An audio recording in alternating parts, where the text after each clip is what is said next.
मणिपुर से पिछले साल से जल रहा है, पहले उसमें कोई कॉन्फ्लिक्ट था ही नहीं। इन जगहों को ट्रैवल करते हुए मेरे लिए अब 20 साल हो गए हैं, 15-20 साल के करीब। आपका जो ट्रैवलिंग एक्सपीरियंस पहले रहा है और अभी लेटली जो आप गए होंगे वहाँ पे, तो उसमें डिफरेंस क्या है? 3-4 days होते थे that I could not reach or speak to my mother or my father, Prime Minister Modi traveled to the Northeast 60 times. No Prime Minister has ever gone there. Khalistan issue पे भी नहीं बोले थे वो। कहीं गलतियाँ हुई हैं हमारे तरफ से भी। जो मणिपुर की गवर्नमेंट है, स्पेसिफिकली कुकीज, उनको बाहर निकालने का ड्राइव चला रही है ताकि कुछ उद्योगपतियों को फायदा मिले। One of the things that I found is that ये कोई छुपा के चीज़ें नहीं कर रहे थे।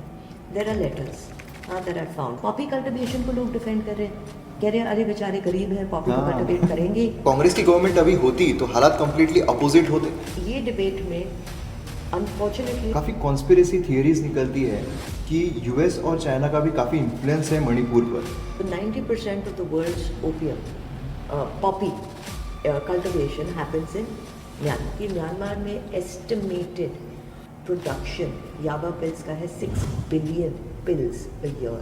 They wanted a Christian base in this area, not just to counter China, but to have a base in South Asia. ये जो बांग्लादेश है, तो उन्होंने अभी जो टेररिस्ट को रिलीज किया है, तो इसका असर हमारे नॉर्थ ईस्ट पर क्या पड़ सकता है? These guys said nothing doing nation first. तो उनने कहा आप कुछ भी कर लो, हम तो आपको अंदर नहीं आने देंगे। तो इतने उनके बच्चे किडनैप कर लिए, कहा आप कैसे नहीं आने दोगे? उन्होंने कहा you keep on children. We will produce more. तो इसमें अभी जो प्रेजेंट गवर्नमेंट है, इन्होंने और क्या एफर्ट्स लेने चाहिए जिससे कि जो सिचुएशन है उसको हम बेटर बना सकते हैं? दोस्तों, मणिपुर का जो मुद्दा है वो इस तरीके का है कि उस पर इंफॉर्मेशन से ज़्यादा डिसइंफॉर्मेशन स्प्रेड हो रही है। इसीलिए मणिपुर के इशू को सही तरीके से, सही सोर्स से समझना बहुत ज़रूरी है। और इसी वजह से आज हमारे साथ एक ऐसे शख्स है जिन्होंने अपने जीवन के 20 साल मणिपुर और नॉर्थ ईस्ट का जो इशू है उसमें इन्वेस्ट किए हैं। और इसी वजह से वो हमारे लिए सबसे क्रेडिबल सोर्स बन जाती है आज भारत में कि हम उनसे जान पाए कि सिर्फ मणिपुर नहीं बल्कि बाकी जो हमारे राज्य हैं नॉर्थ ईस्ट के, उन पर जो भी चीज़ें हो रही है वो क्यों हो रही है, उसके पीछे क्या कारण है, और जो फॉरेन नेशनल्स इसमें इन्वॉल्व हो रहे हैं वो क्यों हो रहे हैं, उनके पीछे की मंशा क्या है, ये भी हमें यहाँ पर समझने को मिलेगा। और इसी के साथ साथ हमें ये भी जानने को मिलेगा कि हमारे भारत में जो नॉर्थ ईस्ट को लेकर जो डिसइंफॉर्मेशन स्प्रेड कर रहे हैं उसमें कितनी सच्चाई है। और इसीलिए आज हमारे साथ है रामी देसाई मैम, जिससे हम नॉर्थ ईस्ट और स्पेसिफिकली मणिपुर के बारे में सारी चीज़ों को समझने की कोशिश करेंगे। तो मैम, बहुत स्वागत है आपका नथिंग बट लॉजिक में। तो सबसे पहले तो हम मणिपुर के इशू को डीप में डिस्कस करें, उससे पहले थोड़ा हम मणिपुर को ओवरव्यू देख लेते हैं कि मणिपुर में जो अभी कॉन्फ्लिक्ट शुरू हुआ है पिछले 1 साल से, तो उसकी जड़ें क्या है, थोड़ा हम उसका ब्रीफ में देख लेते हैं, देन उसके बाद थोड़ा हम डिटेल में जाने की कोशिश करेंगे। Thank you Mayur, it's a pleasure to be here. Manipur जो कॉन्फ्लिक्ट अभी न्यूज़ में निकल के आया है, इसके हिस्टोरिकल लेगेसी फाउंडेशंस हैं। ऐसा नहीं है कि सडनली ये फॉल्ट लाइन्स आई हैं। Obviously there was peace. पिछले 5-7 साल में मणिपुर ने बहुत प्रोग्रेस किया है, बहुत पीस देखा है। मैं इन जगहों को ट्रैवल करते हुए मेरे लिए अब 20 साल हो गए हैं, 15-20 साल के करीब। एंड जो होता था पहले Manipur, it used to be a conflict ridden state. वहाँ कर्फ्यूज़ रहती थी, बहुत टर्मोइल रहता था। आफ्सा आपने सुना होगा, उसके अराउंड बहुत पॉलिटिक्स रहता था, ह्यूमन राइट्स इश्यूज रहती थी। पिछले 5-6 साल में मणिपुर ने बहुत एक स्टेज देखा है जिसमें काम आया है, सम अमाउंट ऑफ नॉर्मलसी आई है। मैं क्योंकि I have that particular view कि मैंने पहले भी देखा है और उस रिसेंटली भी देखा है, मैं ये बोल सकती हूँ कि मणिपुर हैड स्टार्टेड प्रोग्रेसिंग। वहाँ रेस्टोरेंट्स आ गए थे, होटल्स आ गए थे, जो पहले कभी नहीं होता था। मगर देयर वाज ऑलवेज थोड़ा सा एंग्जाइटी बिटवीन वहाँ जो कम्युनिटीज़ रहती हैं, क्योंकि वहाँ मल्टीपल कम्युनिटीज़ रहती है। मैती कम्युनिटी है, कुकी कम्युनिटी है, नागाज भी हैं, और साथ ही साथ में छोटे स्मॉलर कम्युनिटीज़ भी हैं, जैसे तमिल्स हैं, जो वहाँ बिजनेस के लिए गए थे, या other communities from across the country. मगर कुकीज़, नागाज, मैतीज़, इनके बीच में देयर ऑलवेज बिन थोड़ा एंग्जाइटी, स्पेशली कुकीज़ एंड मैतीज़ के बीच में। कुकी और नागा कॉन्फ्लिक्ट भी हुआ है 90s में, कुकी पैती कॉन्फ्लिक्ट भी हुआ है, पैती इज़ अ सब ट्राइब, एंड अब हमें कुकी एंड मैती कॉन्फ्लिक्ट देखने को मिल रहा है। अब इसके जड़ है in the fact that land distribution में एक इशू है। Meiteis are confined to the valley. Valley लोग कहते हैं 10% है एंड हिल्स 90% है, क्योंकि कुकीज़ ट्राइबल कम्युनिटी है और मैतीज़ को ट्राइबल स्टेटस नहीं है। मगर 10% भी जब हम कहते हैं उसमें से आप इंफ्रास्ट्रक्चर निकालो, आप रोड्स, हाईवेज, लेक्स, ये सब अगर आप निकालोगे तो actually it's only about 3-4-5% of the entire land that Meiteis confined है जिसमें। तो इसमें ऑब्वियसली प्रॉब्लम है, क्योंकि Meiteis are marginally larger population में कुकीज़ से, तो ऑब्वियसली प्रॉब्लम है कि ओवर पॉपुलेटेड हो गया। मैंने भी देखा है पिछले 15-20 साल में आपको देखने को मिलेगा कि कितना ओवर पॉपुलेटेड इम्फाल हो चुका है। लोग अफोर्ड नहीं कर पाते हैं वहाँ रहना। It's not the beautiful city that it used to be many years ago. So ये एंग्जाइटी की वजह से एक शेड्यूल ट्राइब स्टेटस का डिमांड आया था। ये काफ़ी साल से चल रहा है, ऐसा नहीं है कि ये नया डिमांड है, मगर एक हाई कोर्ट ऑर्डर आया था जिसने कहा कि स्टेट गवर्नमेंट को रेकमेंड किया कि you should consider passing on a recommendation for schedule tribe status to Meiteis. Schedule tribe status के आने का मतलब है कि land distribution becomes equal, land खुल जाता है, क्योंकि ट्राइबल लैंड के ऊपर नॉन ट्राइबल घर नहीं बना सकता है, घर नहीं खरीद सकता है। एंड घर बना सकते हैं, मगर it's a very long process, क्योंकि बहुत सारे आपको रूल्स चाहिए होते हैं, you need to have a lot of permissions. तो ये जब शेड्यूल ट्राइब स्टेटस का डिमांड आया और हाई कोर्ट ने रेकमेंड किया, तब द कॉन्फ्लिक्ट ब्रोक आउट, क्योंकि कुकीज़ नहीं चाहते थे कि मैतीज़ को शेड्यूल ट्राइब स्टेटस मिले, मैतीज़ चाहते थे कि उनको शेड्यूल ट्राइब स्टेटस मिले, एंड इसके वजह से ये कॉन्फ्लिक्ट चालू हुआ है। मगर let me repeat this again that काफ़ी हद तक ये लेगेसी हिस्टोरिकल इश्यूज हैं, इसमें हिस्टोरिकल मिस्टेक्स भी हैं एंड पॉलिसी इश्यूज भी हैं। सो इसे इस खाली लिमिटेड वे में ना देखा जाए तो बेटर है। मतलब यहाँ दो डाउट्स काफ़ी क्लियर हो जाते हैं कि जैसे काफ़ी लोगों को ऐसा लग रहा है, जो पोर्ट्रे किया जा रहा है, जो एडवर्टीज़ किया जा रहा है कि ये इशू सिर्फ पिछले साल से चल रहा है, मणिपुर से पिछले साल से चल रहा है, पहले उसमें कोई कॉन्फ्लिक्ट था ही नहीं। तो मतलब काफ़ी सालों से इशू जो है वो चल रहा है मणिपुर के साथ। और दूसरा, जो काफ़ी लोगों को ये डाउट रहता है कि जो हिली एरियाज़ है वहाँ पर मैतीज़ नहीं बस सकते, मतलब वहाँ पर लैंड नहीं ले सकते हैं, वहाँ पर नहीं रह सकते, मतलब वहाँ पर एक्चुअल में मैतीज़ जो है उनको अलाउड नहीं है, या फिर है भी तो काफ़ी लेंदी प्रोसेस उसकी हो जाती है। मयूर, द थिंग इज़ कि कोई भी, it's not just about the Meiteis, अगर आप भी वहाँ किसी भी शेड्यूल ट्राइब एरिया में आप ज़मीन खरीदने की कोशिश करोगे, आप नहीं खरीद पाओगे, ओनरशिप आपकी नहीं होएगी। यस, आप वहाँ सेटल हो सकते हो, उसके लिए भी परमिशंस चाहिए, घर बनाने के लिए परमिशन चाहिए, but it's not your ownership. And ये जो कॉन्फ्लिक्ट की बात आप कर रहे हो वो बिल्कुल सही है कि हिस्टोरिकली भी कॉन्फ्लिक्ट्स हुए हैं, बहुत लंबे लंबे कॉन्फ्लिक्ट्स हुए हैं, मगर क्योंकि हमारी मेमोरी थोड़ी शॉर्ट रहती है, तो एंड ऑब्वियसली जो नया जनरेशन होता है वो पिछले 10 साल का ही याद रखता है। तो पिछले 10 साल में वी सीन पीस, तो हमको लगता है कि वो it's a very peaceful state. Yes, it had become a peaceful state, मगर has it always been like that? नहीं। वो मणिपुर के साथ ही प्रॉब्लम नहीं है, नॉर्थ ईस्ट में भी ये इशू है। उसमें सोशल मीडिया का भी काफ़ी बड़ा रोल है कि अभी जो 2014 के बाद से सोशल मीडिया में काफ़ी बूम आया है, तो इन्फॉर्मेशन, डिसइन्फॉर्मेशन जो होती है काफ़ी स्प्रेड हो रही है। एब्सोल्युटली। जैसे आपने आप जानते हो कि 20 साल पहले सोशल मीडिया नहीं था, 30 साल पहले सोशल मीडिया नहीं था, तो ना तो कवरेज होती थी, ना तो कोई इशू बाहर निकल के आती थी। अब कुकी नागा जब कॉन्फ्लिक्ट हुआ था वो 9 साल चला था, मोटा मोटी करके, जब तक पूरा सबडी हुआ।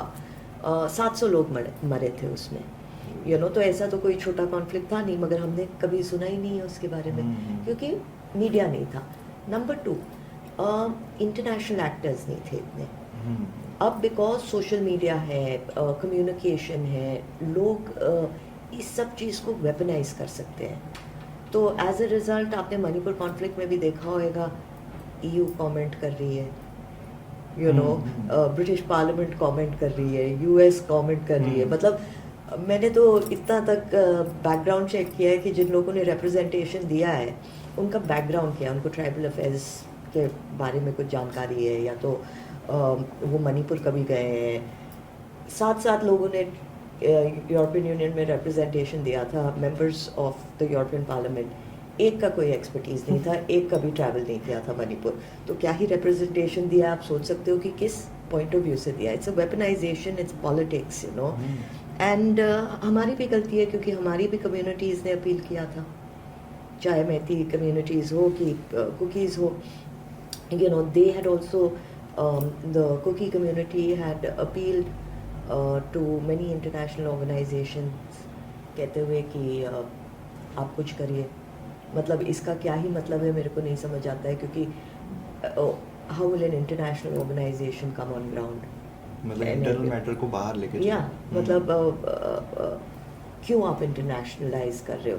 इससे not only nation looks bad, मगर it also gives a very bad perception to the community. क्योंकि हम जो बाहर बैठ के ये देख रहे हैं, हम सोच रहे हैं भाई यू नो आप इंटरनली क्यों नहीं सॉल्व कर रहे हो, why you going international with this, you know. तो कम्युनिटी के लिए अच्छा नहीं है और it's not good for the nation either. सही बात है। और जैसे अभी हमने देखा और आपने भी अभी कहा कि काफ़ी इंटरनेशनल एक्टर्स भी इसमें इन्वॉल्व हो रहे हैं और काफ़ी कॉन्स्पिरेसी थियरीज निकलती है कि यूएस और चाइना का भी काफ़ी इन्फ्लुएंस है मणिपुर पर। तो क्या आप उसमें बता सकते हो किस तरीके का इन्फ्लुएंस है, और है तो क्या हम उसके लिए कुछ कर पा रहे हैं? So of course, Mayur, international actors multiple levels में operate करते हैं, you know। जैसे आपने कहा काफ़ी कुछ conspiracy theories भी है, because आप follow up question किसी से पूछो, ज़्यादातर लोगों से पूछो कि US चाइना का अगर हाथ है तो कैसे है, वो elaborate नहीं कर पाएंगे, because ये बहुत complex areas है, complex situations है, complex politics है। इसमें आपको ऑलमोस्ट, एंड जैसे आप जानते हो म्यांमार में कॉन्फ्लिक्ट चल रहा है, तो इसे ऑलमोस्ट आपको डे टू डे लेवल पे कवर करना पड़ता है। You have to keep reading and seeing what is happening, उससे ही आपको डॉट्स कनेक्ट होते हैं। जैसे आप यूएस के बारे में बोलोगे, आप यूएस का इंटरफियरेंस इन दिस कॉन्फ्लिक्ट आप समझ नहीं पाओगे जब तक आप बांग्लादेश को नहीं समझोगे, आप म्यांमार को नहीं समझोगे, क्योंकि हमारे बॉर्डर्स हैं। अब इंडिया का बॉर्डर विद म्यांमार है 1643 किलोमीटर्स। इतना बड़ा border, you know, with a country in conflict, उसके अपने इम्पैक्ट होते हैं। अब अगर आप बांग्लादेश को देखोगे, शेख हसीना ने एक बहुत टेलिंग स्टेटमेंट बोला था। उन्होंने कहा था कि जस्ट बिफोर उनका आउस्टर के पहले उन्होंने कहा था कि एक western man, a white man approached me who wanted to carve out a Christian state from areas in Bangladesh, Myanmar and a third country, जो उन्होंने मेंशन नहीं किया। ऑब्वियसली कंटिग्यूअस एरिया तो इंडिया का ही है, वो हम सब समझते हैं कि she was talking about India. So the question is, you have to ask why does US have an interest Myanmar में? बिकॉज ऑफ द कॉन्फ्लिक्ट बहुत सारे इंसर्जेंट ग्रुप्स हैं, मिलिटेंट ग्रुप्स हैं, उनको काफ़ी हद तक लेजिटिमाइज करने के लिए एकेडेमिया में या पॉलिटिक्स में लोग एथनिक आर्म्ड ऑर्गेनाइजेशंस बोलते हैं। इनका फाइट है अगेंस्ट द हुंटा। कहते हैं कि डेमोक्रेटिक नहीं है, junta's taken over, junta is the military, they taken over and we want democracy back. मगर दे कंट्रोल अलग अलग एरियाज़। ये एरियाज़ में militias, any militia to stay alive, उनको कुछ ना कुछ इनकम चाहिए, कुछ ना कुछ उनको, you know, they need some work, क्योंकि लोग होते हैं मिलिशियाज में, there are people, there are soldiers. तो काफ़ी हद तक इलीगल माइनिंग हो रही है और ड्रग कल्टिवेशन हो रहा है। जब से अफ़गानिस्तान में तालिबान आया है, तालिबान इन द होप कि हमें इंटरनेशनल एक्टर्स हमें लेजिटिमाइज करें, उन्हें opium production, Poppy cultivation ban कर दिया था। वो पूरा प्रोडक्शन म्यांमार में शिफ्ट हो गया है। So 90% of the world's opium poppy cultivation happens in Myanmar. 90%? 90%। Poppy is not the only thing. Poppy का तो हमने बड़ा सुना है क्योंकि इवन मणिपुर में हो रहा है। The other thing is synthetic drugs. वहाँ सिंथेटिक ड्रग्स का भी बहुत प्रोडक्शन होता है। आपने सुना होगा there are these party pills, इनको पार्टी पिल्स कहते हैं, छोटे छोटे पिल्स होते हैं जो पार्टीज, रेव्स ऐसे में डिस्ट्रीब्यूट होते हैं, इनको याबा पिल्स कहते हैं। बांग्लादेश में इसका इतना ज़बरदस्त सेलिंग, ट्रैफिकिंग और यूसेज हो रहा था कि Sheikh Hasina's government enacted a law जिसमें डेथ पेनल्टी मिले to the trafficker of yaba pills also. Yaba pills has caffeine, codeine in it. तो ये आपको 3-3 दिन तक जगा के रख सकता है. तो अ लॉट ऑफ पीपल जो बहुत हाई लेवल या तो प्रेसिंग वर्क कर रहे हैं, काम के लिए भी यूज़ करते हैं, काफ़ी लोग पार्टीज़ के लिए भी यूज़ कर रहे थे, मगर इसका लॉन्ग टर्म इफेक्ट, ऑब्वियसली कोई भी आप सिंथेटिक ड्रग्स लो, लॉन्ग टर्म इफेक्ट बहुत डिबिलिटेटिंग होता है. तो इसकी वजह से बांग्लादेश ने तो ये इनैक्ट किया था. मगर मैं आपको बता दूँ कि म्यांमार में एस्टिमेटेड प्रोडक्शन याबा पिल्स का है 6 बिलियन पिल्स अ ईयर जो प्रोड्यूस हो रहा है. अब इसका मतलब क्या है कि अगर जो पॉपी कल्टिवेट कर रहा है, जो सिंथेटिक ड्रग्स बना रहा है, it also brings you a lot of money जो आपको कोई भी ऑब्वियसली लीगल वे से नहीं मिलेगा. So for example estimated amount of money in synthetic drugs is $40 billion. और ये एस्टिमेटेड है. UNODC यूजुअली 10% ही लेती है. So that means this is only what I am telling you is only 10% of probably what's happening on ground. So इसकी वजह से there is a lot of money. they've also been able to invest in technology. तो जो आपका Poppy cultivation हो रहा है उसका यील्ड 4 टाइम्स हो गया है. और उसका quality has improved by leaps and bounds क्योंकि they are being able to invest back. अब इस सब का ऑब्वियसली इम्पैक्ट आता है इंडिया के ऊपर एंड हमारे जो पोरस बॉर्डर्स हैं. मगर I also mention illegal mining. You have to ask yourself ये इलीगल माइनिंग किस चीज़ का माइनिंग है. द माइनिंग आजकल जो हो रहा है critical earth minerals, heavy rare earth minerals का ही बोलते हैं, HREE. ये यूज़ होते हैं आपके EV कंपोनेंट्स में. There are also certain elements जो आपके मोबाइल फ़ोन्स एंड लैपटॉप्स को जो लाइट अप करता है, डिस्पोजियम, उसका भी माइनिंग हो रहा है. इस सब का प्रोडक्शन जब माइन करते हैं ऑब्वियसली इलीगल है, मगर कहाँ जा रहा है. 70% of that mining is going, mined elements is going to China for refining. मगर 90% of that is going to the US. Because the West has a commitment to green transition. Green transition में आपको critical earth minerals की ज़रूरत पड़ती है. तो Associated Press एक है, and let me tell you, Associated Press कोई right wing media नहीं है, you know, it is, if anything, it's on the other side. उन्होंने एक investigative report किया था जिसमें उन्होंने कहा Myanmar is the sacrifice zone. Myanmar is being sacrificed for the green transition of the west. तो इसमें because of all of this politics going on in terms of the critical earth mining, US का impact है Myanmar के ऊपर. अब आपने Africa blood diamond जो story था वो तो सुना ही होगा कि माइनिंग चल रही थी इलीगल डायमंड्स के लिए और फिर बैन हुआ था. वहाँ भी अब लोग अफ्रीका के बारे में भूल गए हैं. Because that same story is happening in Myanmar. Illegal mining हो रहा है फॉर वेस्ट का फुलफिलमेंट. ना इससे क्या होता है, इससे पॉलिसीज़ निकलती है. अब जैसे आपने पूछा है कि US कैसे इन्वॉल्व है, तो बिकॉज ऑफ दिस नीड बहुत डूबियस टाइप ऑफ पॉलिसीज़ बनते हैं. फॉर एग्जाम्पल US का पॉलिसी है that we will not buy anything from conflict zones. ये यूरोपियन यूनियन का भी है. मगर उनमें ये नहीं है कि हम सेकंड पार्टी से नहीं खरीदेंगे. अच्छा. तो सेकंड पार्टी कहीं से भी खरीदे, उनको उससे मतलब नहीं है. You know, so understand the politics behind this. So जब हम कहते हैं कि मणिपुर कॉन्फ्लिक्ट में US इन्वॉल्व है, yes there is a Christian state angle. वो बिल्कुल है क्रिश्चियन स्टेट एंगल, क्योंकि ये हमने ग्रेटर डिमांड फॉर नागालैंड में भी सुना था. ये जो नागा इंसर्जेंसी थी, it was the longest running insurgency in India. तो वहाँ भी ये this was a well studied aspect कि द वेस्ट वॉज इन्वॉल्व, क्योंकि इनको क्रिश्चियन स्टेट बनाने का they wanted a Christian base in this area, not just to counter China but to have a base in South Asia, जो उनके पास कभी था नहीं. There was a reverend called reverend Michael Scott, जिसको जवाहरलाल नेहरू ने एग्जाइल भी किया था. He sent him out of the country क्योंकि he was on the side of the insurgents. वो निगोशिएट कर रहे थे मगर he was backing the insurgents. So उनको he had been thrown out. Then there is a international aid organisation that was caught bringing in weapons into Nagaland. हाँ, तो उस time पे भी हमको पता है कि there were international agencies involve. अब बांग्लादेश में हुआ है, बांग्लादेश में भी हमको पता है there is huge allegations that the interim government का भी बनने में एक यूएस का हाथ है। अभी हमने रिसेंटली देखा है Mohammad Yunus has gone and met the Americans including Clinton. लोग कहते हैं क्लिंटन ने लॉबी किया था उनके नोबेल प्राइज़ के लिए।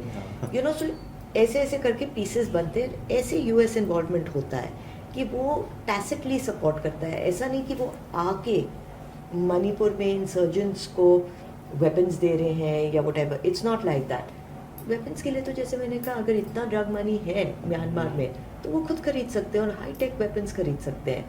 अब सेकेंड हैंड मार्केट वेपन्स का भी म्यांमार में है, तो इंसर्जेंट्स या anti national actors can buy from the second hand market also. So अभी जो कैश मिला है उसमें आप देखोगे there are American weapons, there are some Chinese weapons.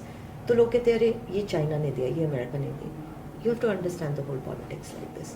Weapons ऐसे आता है and there are already militias on ground in Myanmar, तो they have weapons so US का this is the kind of support that US gives. But China for a long time, पहले Naga insurgency के time में लोग गए थे to the Yunnan region because वहाँ से इनको ट्रेनिंग मिली थी, because China was actively supporting the insurgency। पिछले कई सालों में उनके खुद के बॉर्डर, जो म्यांमार चाइना का बॉर्डर है, उसमें बहुत दिक्कतें चल रही हैं। इतना उनके पास अटेंशन या बैंडविड्थ नहीं है टू कॉन्सेंट्रेट हियर, क्योंकि वो अभी अपने एसेट्स इन म्यांमार बचाने में लगे हैं। उनका एक बड़ा गैस एंड ऑयल पाइपलाइन है जो म्यांमार के थ्रू जाता है। शापशू पोर्ट है, बहुत उनके लिए बहुत इम्पोर्टेंट एसेट है, बिकॉज उनका that is their asset into the Bay of Bengal and into the Indian Ocean region। so ये सब बचाने में वो लगे हुए हैं क्योंकि उनने बहुत इन्वेस्टमेंट किया है।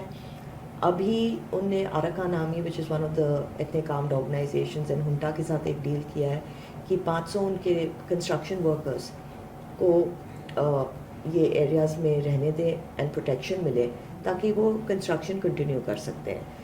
सो चाइना का जैसा रोल है is in the fact that, and this is a little complex, so please allow me a minute in this. Sure. Northern Myanmar में you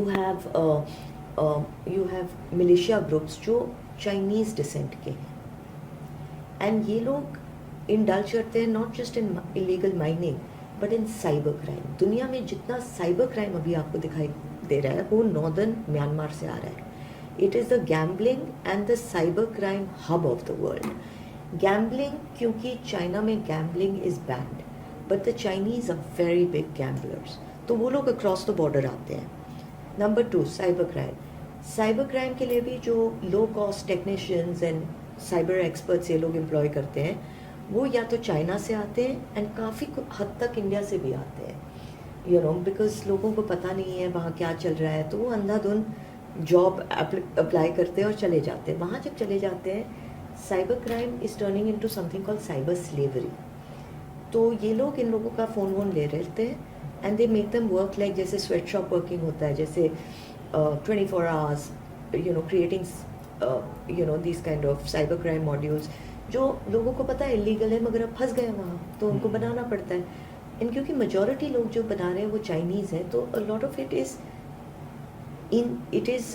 how do I say the scams are being floated in China first।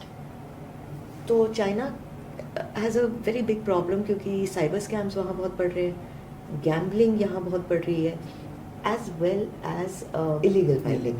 हाँ, so इससे China को बहुत दिक्कत हो रही थी। तो what China did is it put the 3 ethnic armed organizations, it funded them। And लोग कहते हैं सब में ना हुंटा का कुछ ना कुछ स्टेक होल्डिंग रहता है, ये जितना भी बिजनेसेस चल रहा है। सो इनने इतने काम ऑर्गेनाइजेशंस को एक्टिवेट किया against the junta to teach junta lesson कि हम कह रहे हैं इन सब चीज़ों को बंद करो, आप नहीं बंद कर रहे हो, तो now we are going to launch an attack on you. These 3 ethnic armed organisations, इनको 3 ब्रदरहुड अलायंस बोलते हैं, launched an attack called operation 1027 based on the date last year 27th on the 27th October, and they launched this attack against the junta. Junta got on the back foot and इनने बंद कर दिए ये cyber crimes units and gambling units and जो इनके mafia leaders थे इनको hand over कर दिया चाइना को. So this is how China is involve because ये इनको एक्टिवेट करने के लिए China had to give them money, had to weaponise them and had to create conflict. So that is how China is involve. क्योंकि Myanmar को जितना fuel मिल रहा है, अब जैसे मैंने यूएस का भी बताया, वहाँ से भी बाय द वे करके पैसे आ रहे हैं, चाइना का भी बताया. So there is secondary support to ethnic armed organisations, militant organisations in Myanmar and that is how it's affecting us. ऐसा नहीं है कि चाइनीज इंसर्जेंट्स या सोल्जर्स हमारे बॉर्डर पे है या यूएस हमारे ऐसा नहीं है. So we have to understand this in a long form way. जैसे अभी आपने थ्री ब्रदरहुड अलायंस की बात की, तो ये जो थ्री ब्रदरहुड अलायंस है ये नॉर्थ ईस्ट में किस तरह से कॉन्फ्लिक्ट के लिए जिम्मेदार है? थ्री ब्रदरहुड अलायंस जिम्मेदार नहीं है, मगर उसमें जो इंसर्जेंट ग्रुप्स जो इन्वॉल्व थे, एक था अरकान आर्मी, एक था एमएनडीए और एक था टैंग नेशनल आर्मी. सो अरकान काफ़ी हद तक is one of the most powerful militia groups. तो ऑब्वियसली अगर चाइना ने उनको बैक किया है, they have got money, they have got weapons, उनके पास इम्बोल्डन भी हुए क्योंकि इतना बड़ा देश उनको बैक कर रहा है. तो ये सब मिलने के कारण वो it's become stronger. And Arakan army जो है, it's in Rakhine state which is very close to our border. तो that is how it has impacted India. ये भी हमको जानने की ज़रूरत है कि मणिपुर, मिज़ोरम, काफ़ी ये स्टेट्स में ट्रांसनेशनल एथनिक ट्राइब्स हैं. ट्रांसनेशनल एथनिक ट्राइब्स का मतलब कि एग्जैक्ट ट्राइब्स नहीं है. जैसे कुकी भी जो वर्ड है, इट्स एन अम्ब्रेला वर्ड. इसके अंदर बहुत सारे मल्टीपल सब ट्राइब्स हैं. नागा भी एक अम्ब्रेला वर्ड है, उसके अंदर भी मल्टीपल सब ट्राइब्स हैं. कुकी, नागा, ऐसे जो अम्ब्रेला टर्म्स हैं, ये अंग्रेज़ हमको दे के गए थे. हाँ, इनकी बड़ी सारी हमारे पास लेगेसीज हैं, इंक्लूडिंग ब्यूरोक्रेसी, मगर one of the legacies is क्योंकि ये एरियाज़ को समझ नहीं पाए. तो इनने जो पॉलिसीज़ इन एरियाज़ में डाली थी और जैसे इनका नज़रिया था इन ट्राइबल पॉपुलेशंस को पढ़ने का, ये इतना गलत था कि they ended up trying to simplify it for themselves. अब जैसे नागा ट्राइब है या कुकी ट्राइब है, इसमें इतने सब ट्राइब्स हैं, मल्टीपल्स सब ट्राइब्स के भी सब ट्राइब्स हैं. कोई सीनियर ट्राइब्स माने जाते हैं, कोई जूनियर ट्राइब्स माने जाते हैं. उनका स्टेटस भी होता है विद इन देयर ट्राइब्स. एक टाइम था जब लैंग्वेजेस भी सेम नहीं थी. जैसे नागाज में हर ट्राइब का लैंग्वेज सेम नहीं था. सो जब ब्रिटिश आए, इतना रेजिस्टेंस था ट्राइब्स का इनकी तरफ, कि इनको लगा कि we must give them Christianity as a religion, that will bring civilisation. एक बार ये हम इनको सिविलाइज करेंगे तो ये हमें समझेंगे और हमारे साइड पे होंगे.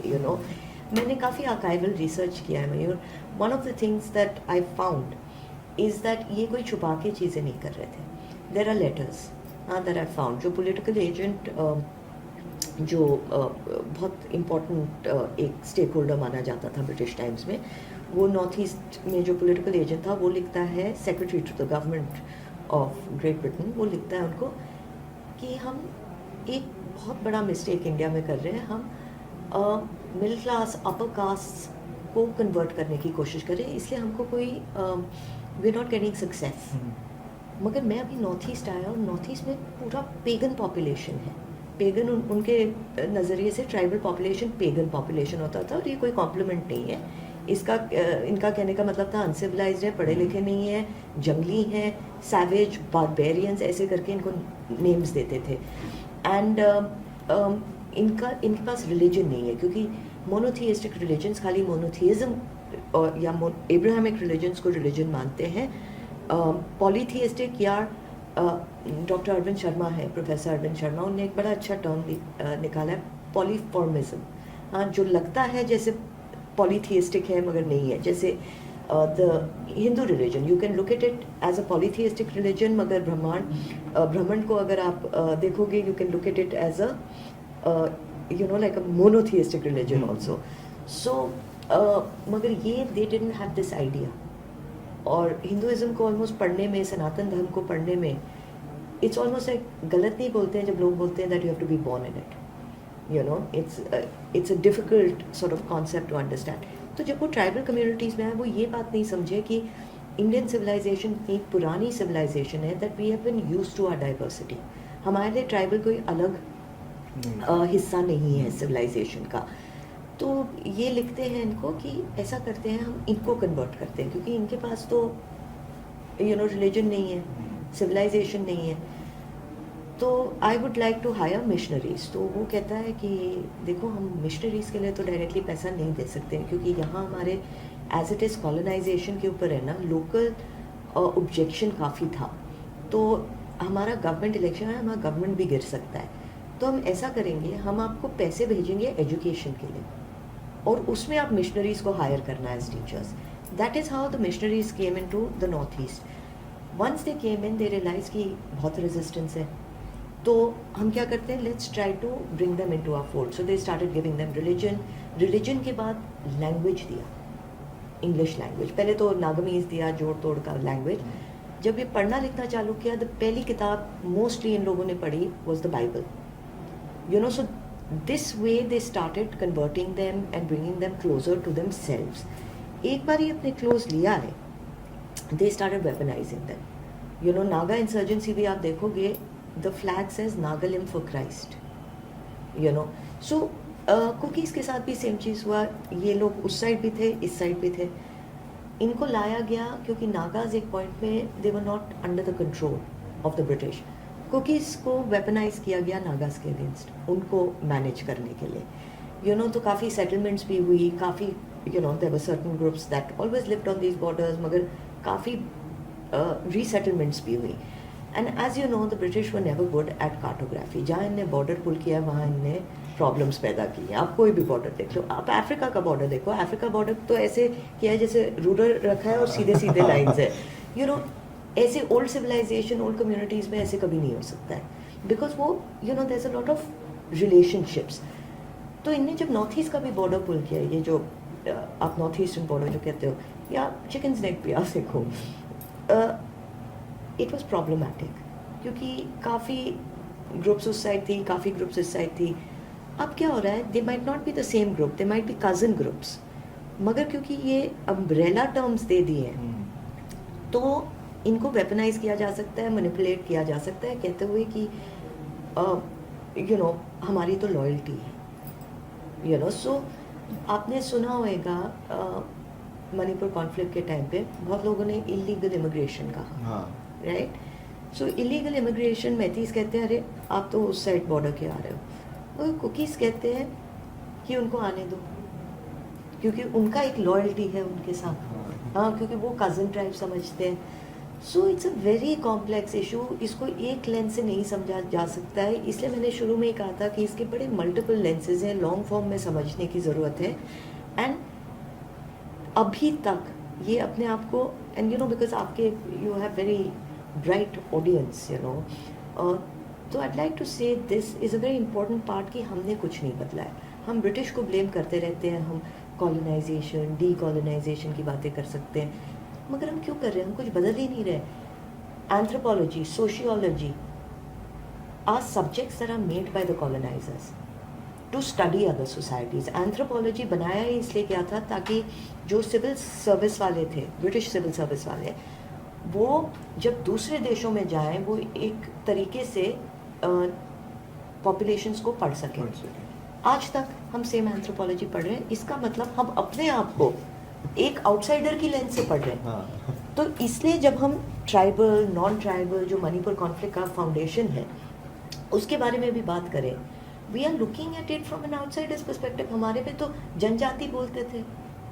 यू नो, अगर आप हमारे स्क्रिप्चर्स में जाओ, you know, you go into Ramayana, Guha, you know, Guha makes the boat for Bhagwan Ram to cross the river. Guha क्या कहता है भगवान राम को? वो कहता है कि you are the Lord of Lords, you are my Lord. You know, तो अगर मेरे को आपको मदद करने की opportunity मिल रही है, this is the biggest blessing for me.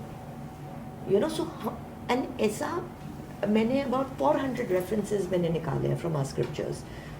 उन रेफरेंसेस में एक रेफरेंस नहीं है जहाँ कोई भी ट्राइबल कम्युनिटी को हम एक कोई स्पेशल स्टेटस देते हैं। उसमें जो कॉन्वर्सेशन है वो ऐसे कॉन्वर्सेशन है कि हम एक दूसरे से बात कर रहे हो। आजकल क्या हो गया, tribal community has become something unique, क्योंकि पोस्ट इंडिपेंडेंस हमने कभी ब्रिटिश पॉलिसीज़ को बदला नहीं। On the contrary, Jawaharlal Nehru का जो ट्राइबल एडवाइज़र था was a white missionary, Verrier Elwin. You know, तो अब आपके ट्राइबल अफेयर्स के एडवाइजर ही again is an outsider, you know, then how can our policies change? तो अभी भी मेरे हिसाब से, एंड आई से दिस वेरी हम्बली, हमारे जो पॉलिसीज़ हैं वो गलत हैं, हमारे जो सब्जेक्ट्स हैं वो गलत हैं। और जब हम civilisation, historical legacy, conflicts like this, इनको पढ़ते हैं, इनके बारे में लिखते हैं, अभी तक हम गलत टूल्स के साथ उनको पढ़ रहे हैं, उनको लिख रहे हैं। जब तक हम अपने इंटरनल लेंसेज, फ्रेमवर्क्स, थियोरीज ना बनाएं, कुछ नहीं बदलने वाला है। अनटिल एंड अनलेस हमारे जो sociologist, academics, nationalist point of view के हैं, जैसे जी.एस. घुरिये थे, Ghurye was Bombay school of sociology के हेड। वो वेरियर एल्विन को इतना काउंटर करते थे कि Verrier Elwin almost fail into a depression. Verrier Elwin कहते थे ट्राइबल्स को यूनिक है, उनको अलग रखो, उनको एक्सक्लूडेड रखो। घुरिये कहते थे ये सबसे बड़ा मिस्टेक होएगा, क्योंकि वो हमारा हिस्सा है, थे और ऑलवेज रहेंगे। We need to not make them exclusive, we need to open up the world to them. तो ये डिबेट में अनफॉर्चुनेटली लोग वेरियर एल्विन का नाम जानते हैं, जी.एस. घुरिये का नहीं जानते। मतलब बेसिकली हमारा जो कल्चर है उन्होंने सबको इंक्लूसिव रखा था, करेक्ट, मगर ब्रिटिशर्स की वजह से जो साइकोलॉजिकल इम्पैक्ट पड़ा है तो वो Absolutely. आज भी चलता आ रहा है। Absolutely, and it is that psychological impact कि आप देखोगे जब 7-8 साल मणिपुर में पीस था, किसने कवर नहीं किया? हाँ, कॉन्फ्लिक्ट हुआ तो कवर किया, क्योंकि हमने वो ओपन माइंडेडनेस ही नहीं रही है to be able to study people, populations, communities जो हमारे मेन स्ट्रीम जैसे नहीं है। वो हम डाइवर्सिटी को कई हद तक भूल गए हैं। तो जब आप साइकोलॉजिकल वर्ड यूज़ करते हो, I am very happy you used it, क्योंकि एक साइकोलॉजिकल डिस्टेंस बन गया। ये खाली जियोग्राफिकल डिस्टेंस नहीं है। बहुत बहुत टाइम से एक डिफरेंस है। आप ट्राइबल कम्युनिटीज़ को भी देखो, हम कैसे बॉलीवुड में हम कैसे उनको रिप्रेजेंट करते हैं। लोग अगर किसी भी आप आम आदमी से जाके पूछो कि आदिवासी कैसा होता है, आदिवासी एक तो गलत ही वर्ड है। आदिवासी मीन्स मूल इंसान, लाइक इंडिजिनस पर्सन। हम तो सभी इंडिजिनस हैं ना। Again it's a wrong word, this was a British word, क्योंकि वो जब जा रहे थे टू लैटिन अमेरिका, एबोरिजिनीज को मिल रहे थे, तो उनने ऐसे वर्ड्स यूज़ किए, इंडिजिनस। हमारे लिए तो इट मीन्स नथिंग। मगर if you look at Bollywood will make them look silly. कोई फेदर्स होंगे, कोई अजीब सा डांस कर रहे होंगे, मतलब लोग डरते हैं उनसे, क्योंकि उनके बारे में ऐसा सोचा जाता है कि कैनिबलिस्टिक है। क्यों? That was never in our civilizational ethos. हमारे स्क्रिप्चर्स में नहीं है, हमारे किताबों में नहीं है, हमारे इतिहास में नहीं है। ऑन द कॉन्ट्री, ऋग्वेदा में कहा जाता है पंचायत। आप कभी सोचो, पंचायत में पंच है, कौन है वो पंच? 4 तो 4 वर्णा के रिप्रेजेंटेटिव होते हैं, 5वां इज द जनजाति। ग्रेट। सो इतना इंक्लूसिव है। जनरली हमारा थिंकिंग इतना इंक्लूसिव होता था, मगर अब नहीं है। एंड इसकी वजह से मणिपुर कॉन्फ्लिक्ट में भी आप देखोगे काफ़ी डिस्टेंस है, क्योंकि दोनों साइड, कुकीज़ हो, मैथीज़ हो, उन्होंने कहा कि आप लोग हमें समझते ही नहीं हो। ये भी है कि वो भी हमें नहीं समझते हैं, मगर हम भी उनको नहीं समझ पाते हैं। तो काफ़ी एलिगेशंस उस लेवल पे रहती हैं। लाइक डिस्टेंस जो अभी बन गया है, उसको कवर अप करने के लिए भी हम कुछ नहीं कर पा रहे। नहीं, और आप जियोग्राफिकली देखो, चिकन्स नेक 22 किलोमीटर्स विथ है। हाँ, वो किसी भी टाइम पे, मतलब it's a very dangerous geographical carving out. मतलब जिसने ही किया है, मतलब पता नहीं क्या ही सोच के किया था। बिकॉज सिक्योरिटी लेंस से भी देखो तो इट इज़ अ प्रॉब्लमैटिक, मगर इसकी वजह से डिस्टेंस बहुत हो गया। तो काफ़ी साल तक जब मैंने जाना चालू किया था north east, tickets used to be very expensive. Flights तो होती नहीं थी, गुवाहाटी आपका एंट्री पॉइंट होता था, गुवाहाटी से आपको बाय द वे कनेक्ट करके जाना पड़ता था, तो लोग वहाँ जाते नहीं थे। इंसर्जेंसी भी उस टाइम पे काफ़ी हद तक it was in all the states, तो उसके वजह से भी नहीं जाते थे, मीडिया कभी कवर नहीं करता था। Also the fact that insurgency की वजह से डेवलपमेंट नहीं था, there weren't any hotels, there weren't कोई रहने की जगह नहीं थे, और एक जगह से दूसरी जगह ट्रैवल करने में डर लगता था। हम लोग तो लोकल ट्रांसपोर्टेशन से ट्रैवल करते थे, वहाँ भी चेक पॉइंट्स होते थे इंसर्जेंट ग्रुप्स के, एक्सटॉर्शन होता था, रोड टैक्स कलेक्ट करते थे, इतना it was that deeply rooted कि ऑलमोस्ट लेजिटिमाइज हो गया था, पर्ची भी देते थे। तो फिर आपने जो इतना आपने स्टडी किया है वहाँ पर, तो आप गए थे तो काफ़ी सिक्योरिटी चैलेंजेस भी आए होंगे आपको। ऑफ कोर्स, एक तो था कि यहीं से निकलते हुए 10 लोग पूछते थे कि तुम क्या ही कर रहे हो, क्योंकि एक तो Indians have lost the sense of adventure. कोई नई जगह में जाते हुए ना हम दो बार ही सोचते हैं, ये हमारा पहले भी प्रॉब्लम था, अभी भी प्रॉब्लम है। इसलिए ब्रिटिश जो थे, हम जितना भी गाली दे कॉलोनाइजर्स को, फैक्ट इज फैक्ट, वो कॉलोनाइज कर पाए क्योंकि वो ऐसे जगहों में गए जहाँ nobody used to go. You have to give them credit for that, and वो कमिटेड थे, कहाँ कहाँ जाके रहते थे। जितना भी अभी तक वैल्यूएबल इंफॉर्मेशन नॉर्थ ईस्ट के बारे में हमारे पास है, वो उनकी लिखे हुए किताबों से है। आप एशियाटिक सोसाइटी जाके देखिए, एशियाटिक सोसाइटी में देखिए नॉर्थ ईस्ट के डॉक्यूमेंट्स कैसे रखे हुए सड़ रहे। हमें डॉक्यूमेंटेशन, नॉलेज, ये सब सिस्टम्स हम भूल चुके हैं, हमें कोई रिस्पेक्ट नहीं, एंड अब हमारे पास कोई एक्सक्यूज नहीं बचा है। we've been independent for a long time. So जब मैं जाती थी, लोग मेरे से पूछते थे, स्पेशली मेरे जो फ्रेंड्स थे, कि why are you doing this? I've studied in England all my life, तो कहते थे यहाँ मतलब there used to be people who used to say that तुम इंग्लैंड से पढ़ के आए हो, पैसा बर्बाद किया है, तो you're going to the north east. अच्छा, नॉर्थ ईस्ट जाते थे तो काफ़ी टाइम, बिकॉज नेटवर्क नहीं होता था, हमारे पास तो वोडाफोन उस टाइम पे होता था, मगर वहाँ कई कई जगहों में ही चलता था, कई जगहों में नहीं चलता था। You had to have BSNL, sometime BSNL भी नहीं चलता था, वो STD ISD के वो चलते थे, तो 3-4 days होते थे that I could not reach or speak to my mother or my father, तो obviously that kind of means they should get a gold medal, for allowing me to go. मगर those were the challenges, security challenges, कि अगर आपको phone करना है, phone करने की जगह नहीं है, आपको कहीं जल्दी पहुंचना है, आप जल्दी पहुंच नहीं सकते हो। हम 15-15 घंटा लोकल बस में ट्रैवल करते थे। These were experiences, I will not ever change these experiences for the world. I used to not look like a northeasterner, तो I would be pulled aside as well, कि आप यहाँ क्यों आए हो, किस लिए आए हो। और ये खाली इंसर्जेंट्स नहीं थे, this was even the locals पूछते थे, बिकॉज उनके मन में इतना नर्वसनेस बैठ गया था, एंग्जाइटी बैठ गई थी, कि दे यूज्ड टू वंडर कि कोई बाहर से क्यों आ रहा है। So these were problem. I give you a funny example. ये मैंने रिसेंटली एक ओपन मैगजीन में मेरा आर्टिकल था, उसमें भी लिखा था कि मैं हाफलोंग गई थी। Haflong is the only hill station in Assam. वहाँ एक बहुत अद्भुत सी जगह है, उसको जटिंगा बोलते हैं। वहाँ birds come and commit suicide. It's a valley and they come and commit suicide. So उस टाइम पे तो कोई tourism के हिसाब से जाता नहीं था, but locals and forces वगैरह जो वहाँ वो लोग जाके ये फिनोमेना देखते थे।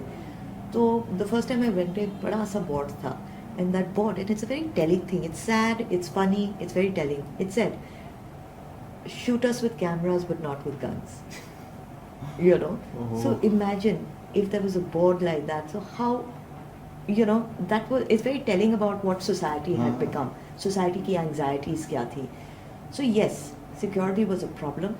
Traveling as a girl, I have to say, I was blessed because the locals are so hospitable, so helpful, so I was blessed like that. But छोटी छोटी चीज़ें we had to learn. Like एक time पे I had to go overnight journey by train. तो हमने समझा कि first class ticket लेंगे तो it'll be safer. Except overnight journey था, first class was empty. There was not a single soul. and there was a creepy man who kept coming into the cabin. So I didn't know what to do, and लंबा रास्ता था, so I knew ये गड़बड़ हो सकता है. I actually went to the other general compartment, met a girl there, जो एक स्टॉप पहले उतर रही थी. मैंने कहा come and join me. तो ऐसे ऐसे चीज़ें होते थे. Travelling in these areas were not easy. Insurgency थी आपके ऊपर. You knew that eyes were on you. थोड़ा आप मतलब मैं बांग्लादेश पर जाऊं उससे पहले मैं जानना चाहता हूं कि आपका जो ट्रैवलिंग एक्सपीरियंस पहले रहा है और अभी लेटली जो आप गए होंगे वहाँ पे, तो उसमें डिफरेंस क्या है? Very good question, because we should always have a comparative point. मैंने जो देखा है, I have seen a world of difference, and whether people support the present government, don't support the present government, it doesn't matter. You can't take this credit away from them. The reason you can't take this credit away from them is because उनने इतना जो focus किया north east के ऊपर act east policy के through. आपने सुना होगा एक्ट ईस्ट पॉलिसी के बारे में. The way they focused on it, they tried to stabilise the region. उनको ये पता था कि इंडिया अब एक वर्ल्ड लीडर बनने जा रहा है. Geographically it's positioned in a way that एक बैलेंसिंग एक्ट इंडिया कर सकता है towards the west and towards the east. India is located like that. अगर नॉर्थ ईस्ट से रास्ता खुले तो हमारा कनेक्टिविटी जो already historical cultural connectivity south east Asia से है वो और इकोनॉमिकली स्ट्रेंथन हो सकता है. एंड अगर इकोनॉमिकली स्ट्रेंथन होएगा तो ऑटोमेटिकली नॉर्थ ईस्ट में डेवलपमेंट आएगा. सो एज अ रिजल्ट हमने एशियन ट्राइलैटरल हाईवे बनाया. वो अभी थोड़ा सा रुका हुआ है क्योंकि of the situation in Myanmar. हमारा कालादान मल्टी मॉडल प्रोजेक्ट भी था, वो काफ़ी टाइम से बन रहा है, मगर सितवे पोर्ट तक अब एक्टिव हो चुका है. वो भी अगर आप देखोगे सितवे पोर्ट से ऐसे ऊपर आता है. क्यों? इसमें दो कारण हैं. One is strategically, obviously it's very important economically, you know, we want to have access to us, you know, the sea route and all also, but एक और रूट हमको देता है to reach the north east apart from the chicken's neck. अभी हमारे पास खाली chicken snack है. सो इन्हें ये सब तो किया ही. मोरे जो मणिपुर का एक ट्रांजिट सिटी है, मोरे को उन्हें एडवांस किया. Moreh was going to become, it was going to be the golden gate, you know, towards Southeast Asia. Unfortunately, a conflict broke out, but also insurgency के तरफ. इनने historical boundary issues between states वो solve किए. इससे internally, और ये historical boundary issues थे British के टाइम तक. हमने क्यों नहीं 70 साल, you know, why did we not focus on it? ये हमारी गलती है. They solved those boundary issues, तो between communities peace came, क्योंकि otherwise clashes होते रहते थे. 74% रिडक्शन इन इंसर्जेंसी हुआ. 74%. काफ़ी पीस ट्रीटीज़ हुए, you no, with insurgent groups, जिनको जो अंडरग्राउंड थे उनको ओवरबोर्ड लाया गया. नॉट ओनली दैट, ये इतने डेप्थ तक गए हैं कि ये बात समझे कि इंसर्जेंट्स जो, यू नो, 50-50 साल have lived as insurgents. That means कि वो डिफ़िकल्ट टेरेन्स में रहे हैं, उन्हें कभी रेगुलर जॉब नहीं किया है, उनको मेन स्ट्रीम करने में दिक्कत होएगी. तो इतने बढ़िया पैकेजेस दिए जहाँ इनको सॉफ्ट लोन्स मिले. They could start businesses, you know. ऐसे भी लोन्स थे जहाँ एक बार बिजनेस स्टार्ट हो गया, आपको रीपेमेंट की ज़रूरत नहीं है.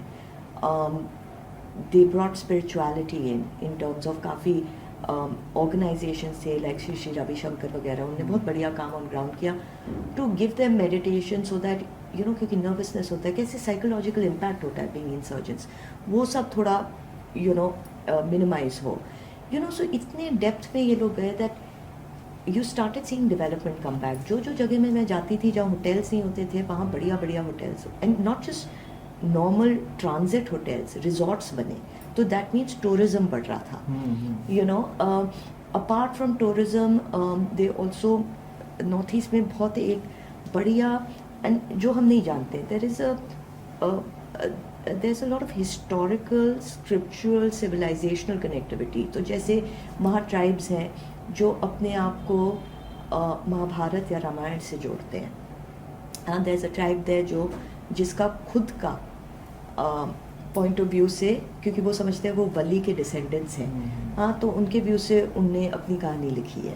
हाँ, कहते हैं रुक्मणी अरुणाचल से थी, चित्रंगदा मणिपुर से थी, हिडिंबा दीमापुर से थी, यू नो। तो इनने एक रामायण रूट भी बनाया, you know, they made a route like that, they made a Mahabharat route ताकि tourism बढ़े, you know. Then flights, direct flights अब इम्फाल में, कभी direct flights नहीं होते थे, इम्फाल, दीमापुर, you know, गुवाहाटी में तो थे, वहाँ दीमापुर में भी, नागालैंड में भी there was no direct flight. So ये सब increase किया, infrastructure increase किया. 2017 में under the guidance of the Home Minister Chief Minister's meeting हुआ था. उसमें ये डायरेक्टिव था that every chief minister's job is to crack down on drug trafficking. So ये जो हम अब मणिपुर में देख रहे हैं ना, लोग कह रहे हैं अरे इलीगल इमिग्रेंट्स ड्रग ट्रैफिक के ड्रग्स पकड़े जा रहे हैं, ये कोई नई बात नहीं है, ये 2017 का मैंडेट है, you know. And that made a big difference because HIV AIDS सबसे ज़्यादा मणिपुर में होता था क्योंकि इंट्रावीनस यूज़ हेरोइन का यूज़ होता था. तो HIV was highest in Manipur.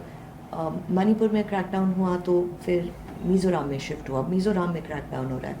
So you know there's been a huge difference. Peace has come, development has come. Unfortunately, जैसे कहते हैं ना, there's a glitch in the matrix. You know, Manipur conflict unfortunately was that. मतलब काफ़ी लोग जो news articles को coat करते हुए, वो भी जो न्यूज़ आर्टिकल्स वेग है, जो स्पेसिफिक नहीं बता रहे, उनका ही मानना है कि एक्ट ईस्ट पॉलिसी काम नहीं कर रही है. लेकिन आपने एक्चुअल में वहाँ पर आप विटनेस हो तो आपको लगता है कि एक्ट ईस्ट पॉलिसी अच्छी काम कर रही है वहाँ पर. भाई जहाँ हम नहीं जा सकते थे वहाँ हम जा सकते हैं. यू नो, जहाँ हमें 3 times the amount of money लगता था, वहाँ you are doing it as you would go anywhere else in the country. You know, मैं बताती हूँ मणिपुर के बारे में भी. You know, people have short term memories, मगर एक टाइम होता था जहाँ आपको एक एज ग्रुप के बच्चे नहीं दिखाई देते थे पोस्ट स्कूल, बिकॉज वो सब, you know, parents used to worry about them कि इंसर्जेंट ग्रुप्स ना ज्वाइन कर लें, ड्रग्स में ना पड़ जाए, सेफ जगह नहीं है, अपॉर्चुनिटीज़ नहीं है. तो वो सब बैंगलोर जाते थे, दिल्ली आते थे अपने हायर स्टडीज़ के लिए या काम के लिए, क्योंकि वहाँ अपॉर्चुनिटीज़ होती नहीं थी. पिछले 5-7 साल में म्यूज़िक फेस्टिवल्स चलना चालू हुए. You know, people started going. आप मणिपुर के, आप नागालैंड में देखो, Hornbill festivals become so popular across, क्योंकि music comes naturally in these areas, you know, so they're very good with music, with singing. ये चीज़ें हॉटस्पॉट्स हो गई, and not just for outsiders. मतलब मणिपुर के खुद के बच्चे जाते थे to the hills to listen to music festivals. Restaurants, इतने बढ़िया रेस्टोरेंट्स वहाँ खुलने चालू हुए जहाँ खाने की जगह नहीं होती थी. हम लोगों के घर पे ही खाते थे ज़्यादातर, हाँ, या तो गवर्नमेंट गेस्ट हाउस और things like that. Restaurants started coming up. ठीक है, they weren't like huge restaurants or anything, but beautiful small restaurants जो अपना cuisine को promote कर रही थी. वहाँ की तो बात छोड़िए आप दिल्ली में देखिए, हुमायूंपुर करके जगह है, पूरा का पूरा हुमायूंपुर में नॉर्थ ईस्ट cuisine है, क्योंकि यहाँ भी लोगों को मेन स्ट्रीम कॉन्शियसनेस ने, आपने साइकोलॉजिकल डेफिसिट की बात की, वो मेन स्ट्रीम कॉन्शियसनेस में north east became a part of it, जो हमारे मेन स्ट्रीम कॉन्शियसनेस में कभी नहीं था. अब आप लोगों से बात करिए, वो नागा चिली के बारे में ऐसे बात करते हैं कि पैदा ही हुए थे नागा चिली खाते हुए. You know, it's become familiar. You know, सबको लगता है कि हमें नया कुजीन ट्राई करना चाहिए. ये कैसे हुआ? ये हुआ क्योंकि prime minister Modi travelled to the north east 60 times. No prime minister has ever gone there. और बस वो बोलते नहीं है तो उस पर विवाद हो जाता है. देखिए, खालिस्तान इशू पे भी नहीं बोले थे वो. हाँ, मैं साइड नहीं ले रही हूँ कि बोलना चाहिए नहीं बोलना चाहिए. I leave this to the better understanding of security lens. हाँ, मगर अगर आप और मैं अब डिस्कस कर रहे हैं इनफॉर्मली, तो बोलने से कुछ नहीं होता है, करने से होता है. और जो इनने करा है मणिपुर में, वो आप भूल नहीं सकते हो. यू नो, बिकॉज 6-7 साल जब मैं जा रही थी वहाँ, Nagaland, Ukhrul is a very important place in Manipur. वहाँ नागाज काफ़ी रहते हैं. They were making chocolates with components of the Naga chili in it, and ये world class chocolates थे. You know, so I'm saying that people started taking pride in जो locally produced, you know, चीज़ें हैं, उनको promote करने में they were taking pride. You know, वो manufacture कर पा रहे थे, वो produce कर पा रहे थे, restaurants खुल रहे थे. That means लोगों के पास पैसा था restaurants जाने का. अगर 7 साल पीस था तो कुछ तो इनने ठीक किया होगा. However, Manipur conflict has broken out, उससे भी हम शाय नहीं कर सकते. काफ़ी मे बी थोड़ी कई गलतियाँ हुई हैं हमारे तरफ से भी. हमारे तरफ, by that I mean people from the media, people from the government, people from the forces. मगर one thing we must never forget that हम हर चीज़ गवर्नमेंट, मीडिया, एक्सटर्नल प्लेयर्स के शोल्डर्स पे नहीं डाल सकते हैं. सिविलियन रिस्पॉन्सिबिलिटी करके भी कोई चीज़ होती है, and we have to take responsibility for that as well. अभी तक मणिपुर में, and Manipur is known as a state of CSO. CSOs का मतलब सिविल सोसाइटी ऑर्गेनाइजेशंस. एक CSO अभी तक उठ के नहीं आया है जो कह सकता है कि हम इनिशिएटिव लेते हैं पीस टॉक्स के लिए. क्यों? तो सिविलियन रिस्पॉन्सिबिलिटी का क्या है? लोग कहते हैं इलीगल इमिग्रेशन को डिफेंड कर रहे हैं. क्यों? आई मीन इसका क्या ही लॉजिक हुआ? आपकी कजन ट्राइब हो, आपकी ब्रदर ट्राइब हो, सिस्टर ट्राइब हो, I don't care, they are not citizens of this country. Poppy cultivation को लोग डिफेंड कर रहे हैं, कह रहे हैं अरे बेचारे गरीब हैं, पॉपी को कल्टिवेट करेंगे. भाई हम भी गरीब हैं, but we are not going and cultivating poppy. I mean कोई तो laws and regulations and rules के लिए कुछ तो रिस्पेक्ट होना चाहिए. So that is where civilian responsibility comes into. जब डेवलपमेंट आती है, गवर्नमेंट करना चाहती है, उस टाइम पे एनवायरनमेंट खतरे में आता है. Correct. और जब पॉपी कल्टीवेशन का आता है तो नहीं, वो तो गरीब है, अनएम्प्लॉयमेंट है. मगर आप इंटरनेशनल ऑर्गेनाइजेशंस को भी देखिए. अब मैंने आपको पहले ही बताया कि 4 times द यील्ड हो रहा है, and quality has improved so much. तो यूनाइटेड नेशंस आके कहती है but we must give them coffee beans. उनको कॉफी कल्टिवेट, अरे कॉफी क्यों कल्टिवेट करेंगे when they are making so much money in coffee. So हमारे जो इनिशिएटिव्स भी होते हैं, ओके, यूनाइटेड नेशंस या international, it is not keeping in mind the scenario. So this has to be a very thought out process कि Poppy cultivation से हम इनको कैसे शिफ्ट करें. इसके लिए high rate of we have to have high rate of arrests, we have to have some deterrents, कि this has repercussions. ये बोल के कि बेचारे गरीब हैं इससे पॉपी कल्टिवेट कर रहे हैं, ये कोई आर्ग्यूमेंट नहीं हुआ. सही बात. आर्ग्यूमेंट जो है what can we do to now transfer this. मगर उसके लिए जो सिविलियंस है, they have to at least get up and say ये गलत बात है. 100%. वही नहीं हम कह पा रहे हैं. तो सिविलियन रिस्पॉन्सिबिलिटी कहाँ गई? कॉन्फ्लिक्ट कैसे सॉल्व होएगा if civilians don't take responsibility. Jiribam में एक कुकी लीडर है, उसने बोला that I want to have peace talks with Meiteis. उसने बोला forget going there and meeting them, उसका घर चला दिया गया. Therefore, I lay a lot of responsibility on civilian shoulders. उसके अगेंस्ट किसने प्रोटेस्ट नहीं किया कि उसका घर क्यों जलाया? घर का मतलब a home is everything to a person. You can't burn somebody's house down क्योंकि उसने बोला that I want peace. अगर रिजॉल्व करना है तो घर जला दो. घर जला दो. So where is the civilian responsibility? चलो मिसक्रिएंट्स थे, मैं नहीं कह रही हूँ कि सब लोग ऐसे हैं, मगर अगर आप ओपनली कंडेम नहीं करोगे, you are as responsible as the miscreants. 100%. ये जो बांग्लादेश है उसका भी एंगल यहाँ पर आता है, क्योंकि जो नॉर्थ ईस्ट है उससे लगकर है, और उन्होंने अभी हाल ही में जो इंटरिम गवर्नमेंट आई है तो उसकी वजह से काफ़ी कॉन्फ्लिक्ट्स और बढ़ गए हैं. तो उन्होंने अभी जो टेररिस्ट को रिलीज़ किया है, तो इसका असर हमारे नॉर्थ ईस्ट पर क्या पड़ सकता है? जैसे मैंने कहा, north east is in a precarious position, क्योंकि म्यांमार भी है, बांग्लादेश भी है. Like you rightly said, that Bangladesh में इंटरिम गवर्नमेंट चेंज हुआ है. हम सबको पता है, जितना भी we try to avoid this situation, हम सबको पता है ये कोई नेचुरल चेंज ऑफ रिजीम नहीं था. क्योंकि what ever said and done, ये जो भी ये एरियाज़ को ऑब्जर्व करते हैं, ये हम पिछले 1 साल से एक्सपेक्ट कर रहे थे. क्यों हम एक्सपेक्ट कर रहे थे? क्योंकि हमने काफ़ी चीज़ें देखी which was being said against Sheikh Hasina, which was being done against Sheikh Hasina by international powers. For example, US just before the elections kept saying we must ensure fair and free democratic elections. मतलब उनके elections का क्या हाल है वो तो आप पूछिए मत. हाँ, 2 बारी प्रेसिडेंशियल कैंडिडेट के ऊपर असैसिनेशन अटैक हो चुके हैं. कमला हैरिस के ऊपर हाल ही में हुआ है. उनका पूरा election is not even election basis economy, but it's a culture war. Culture, it's every component of that election is about culture. It's not about anything greater than that. So I found it very strange that आपकी हालत ऐसी है, मगर आप ensure करोगे कि बांग्लादेश में free and fair elections हो। कंसिडरिंग आपका ट्रैक रिकॉर्ड भी कोई ज़्यादा अच्छा नहीं है, अफगानिस्तान को देखो, वहाँ भी डेमोक्रेसी लाने की कोशिश की थी एंड क्या हुआ, Taliban has control today. West समझती है कि degrees matter, Ashraf Ghani Ivy League, Imran Khan Oxford, Mohammad Yunus Nobel prize laureate, I mean, that is no way to change a regime. So US was saying free and fair democratic elections, मगर साथ में sanctions भी डाल रही थी. You know, उन्हें rapid action, rapid RAB करके rapid action battalion force है उनका, which does targeted operations. उनके ऊपर sanctions डाल दिए थे.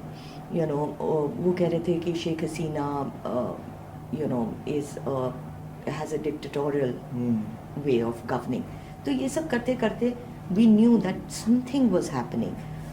सेंट मार्टिन्स आइलैंड जो है उसके ऊपर उनका नज़र काफ़ी टाइम से है। US has over 600 bases, they wanted this as another base, Sheikh Hasina ने मना कर दिया। So we knew that this was going to happen. अब what it comes out to be and what is alleged is that interim government US में बन के आई है, और एटलीस्ट US का हैंड है इसको बनाने के लिए। However, US समझती है कहीं भी वो जाए, वो समझती है कि वो रैडिकल फोर्सेस को कंट्रोल कर सकती है, कहीं भी वो रैडिकल फोर्सेस को कंट्रोल नहीं कर पाई है। यहाँ भी सेम इशू हो रहा है। As a result radical forces जो हैं within the interim government, काफ़ी जमात बैक्ड इंडिविजुअल्स हैं इंटरिम गवर्नमेंट में, उनके प्रेशर में आके उनने रैडिकल टेररिस्ट को रिलीज़ किया। 28 terrorist have been released, more are being released. ये हमको जैसे ही इंटरिम गवर्नमेंट आई थी हमको ऑलरेडी खबर मिल गई थी कि they are going to release them. वो तो आई थिंक पहले दिन ही रिलीज़ कर देते, but for the love of you know international acceptance and so on and so forth उनने नहीं किया, अभी जाके किया है। This is a very very dangerous precedence, because जब शेख हसीना आई थी she had crack down upon terrorists who were using Bangladesh as a base to attack India. Northeast में majority of the especially areas like Tripura and all, even Ulfa वगैरह जो आसाम में operate करते थे, the majority of the training and weaponization used to happen in Bangladesh, क्योंकि बांग्लादेश में ISI का काफ़ी हद तक influence था, तो ISI used to train them there. People say the Chinese were also there, you know, so they used to train these insurgent groups and then they used to come and attack and disrupt the northeast. पहले से जब Bangladesh east Pakistan होता था उस time से they've had an interest Tripura में। सो आपने Rohingyas के बारे में भी सुना होगा। There is a letter of the first IB chief to Sardar Patel जिसमें उन्होंने लिखा है, उस टाइम पे रोहिंग्यास नहीं बोलते थे, इनको अराकान मुस्लिम्स बोलते थे। तो लिखा है कि the Arakan Muslims we have definitive intelligence input that Arakan Muslims are being trained to attack India whenever need be. तो ये जो टेररिस्ट एक्टिविटी है ये कोई नई चीज़ नहीं है, ये शुरू से है, and it's a way to destabilise one of our richest resource regions and geopolitically one of our most strategic regions. तो अब जो रिलीज़ हुए हैं वो है ABT। ABT में ऐसे लोग हैं who are so radical that they have connections with LET, Lashkar-e-Taiba, so on and so forth. उनके लीडरशिप ने एक बार ही नहीं मल्टीपल टाइम्स स्पीचेस दिया है कि चिकन्स नेक को काट देना चाहिए, that we have to launch an attack, you know we have to we are being trained to operate in India, you know. तो ऐसे बहुत चीज़ें कहें और चीज़ें कहीं भी है। आसाम में ABT के लोग पकड़े गए थे carrying bombs and things like that अभी रिसेंटली, यू नो। सो ऐसा नहीं है पहले हुआ नहीं है, ऐसा नहीं है कि अभी भी कोशिश नहीं हो रही है। अब अगर ये टेररिस्ट को रिलीज़ कर दें we are gonna have a problem on our hands. Sheikh Hasina had helped us, उनने इन सबको अरेस्ट किया था, क्रैक डाउन किया था। She had refused to allow ISI to operate from Bangladesh, training, weaponization सब, क्योंकि वो लोग एंटर करते थे, अटैक करते थे and they used to go back because borders porous है। So now this is going to prove to be a challenge for us. Borders अभी भी पोरस है, लोग कहते हैं अरे फेंसिंग कर दो। Fencing is only as strong as your weakest link, you know. America ने फेंसिंग की है, आपने तो वीडियोस देखे ही होंगे, you know, by hordes people are coming in, क्योंकि आप आ सकते हो, मैन करना मुश्किल है। आप कितने लोगों को बॉर्डर पे रखोगे, You know, so it's a problematic border. That's why I come back to my initial point of civilian responsibility. Tripura में एक बहुत अच्छा एक एग्जाम्पल है, जो लोकल ट्राइब जो बांग्लादेश में त्रिपुरा के बॉर्डर में रहती है, when NLFT used to be a terrorist organization in Tripura, वो लोग जब ऑपरेट करते थे and other terrorist organizations, they used to come into Tripura and go back into Bangladesh. Eventually these guys got fed up. They said, आप आओगे तो हमारे through, हमारे एरियाज के थ्रू आओगे. And civilian responsibility is important क्योंकि हर terrorist या इंसर्जेंट को शेल्टर चाहिए, रहने की जगह चाहिए, खाने का food, you need to provide them food. तो इनको कहीं ना कहीं से मिलता है, या तो विलेजर्स हैं या तो पैसे दे के लेते हैं. These guys are nothing doing nation first. तो उनने कहा आप कुछ भी कर लो, हम तो आपको अंदर नहीं आने देंगे. तो इतने उनके बच्चे किडनैप कर लिए. कहा आप कैसे नहीं आने दोगे?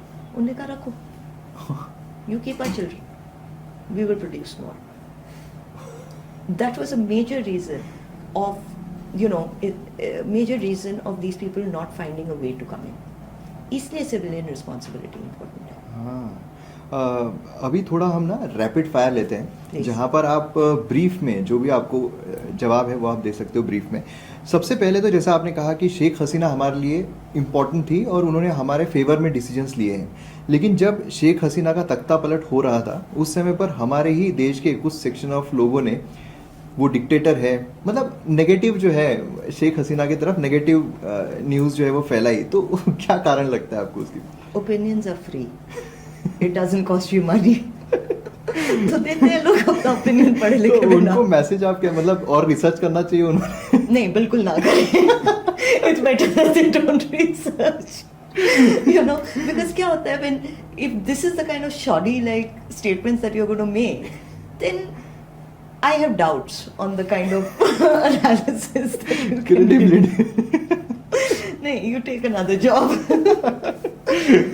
और दूसरा ये है कि जैसे कुछ यूट्यूबर्स जो है उन्होंने ऐसे क्लेम किया है, बहुत बड़े बड़े यूट्यूबर्स हैं, उन्होंने जब मणिपुर के इशू पर क्वेश्चंस रेज किए तो उन्होंने कहा कि गवर्नमेंट माइनिंग से रिलेटेड कुछ कानून लेकर आ रही है, और जो मणिपुर की गवर्नमेंट है वो अब यहाँ पर जो ड्राइव चला रही है इलीगल इमिग्रेंट्स को, या फिर जो इलीगल इमिग्रेंट्स नहीं भी है वहाँ के भी जो मणिपुर के लोग हैं, स्पेसिफिकली कुकीज़, उनको बाहर निकालने का ड्राइव चला रही है ताकि कुछ उद्योगपतियों को फ़ायदा मिले. तो आपका इस पर क्या कहना है? Paid media. बिकॉज उनसे पूछो वो कब गए थे पिछले बारी मणिपुर. इंडिया कब आए थे वही पूछना पड़ेगा. वो भी पूछना पड़ेगा. वीजा कैसे मिला वो से अगर आए हैं. नहीं, the reason this is wrong is because this is more narrative building. आप माइनिंग की बात करो, वहाँ रास्ते नहीं है तो माइनिंग कैसे होगी? मतलब अगर गवर्नमेंट सर्वे कर रही है और कह रही है यहाँ माइनिंग हो सकता है, उसका मतलब ये नहीं कि कल पहुँच जाएंगे माइनिंग करने को. You need bridges, you need roads, you need highways, क्योंकि आपका बहुत हेवी इक्विपमेंट जाएगा for mining processes. Plus there are many laws, environmental, this, that have to be passed. Survey करना is not the same as mining, number one. Number two, अगर कह रहे हैं legal immigration नहीं हो रहा है, तो मतलब आई डोंट नो ये किस लेवल का लाई है. एंड क्यों आप ये कहोगे? क्योंकि लोग पकड़े गए हैं, रजिस्टर्ड हैं. ऑलराइट, मिजोरम में there are 60,000 immigrants from Myanmar that are registered. Manipur में रजिस्ट्रेशन थी नहीं. That is one of the causes of the problems. But I mean, I am not saying this. UNHRC के पास UNHCR के पास report है of the amount of people that are being displaced. Saigon, which is across the northeast region in Myanmar, 2.5 million people have been displaced because of the ongoing conflict.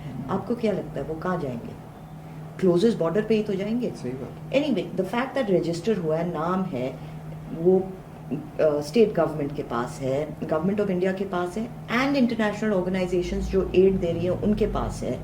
तो फिर इससे ज़्यादा क्या proof चाहिए आपको कि इलीगल इमिग्रेशन हो रहा है? Plus Manipur government has identified 996 illegal villages. मैं नहीं कह रही हूँ वो इलीगल इमिग्रेंट्स के विलेजेस हैं.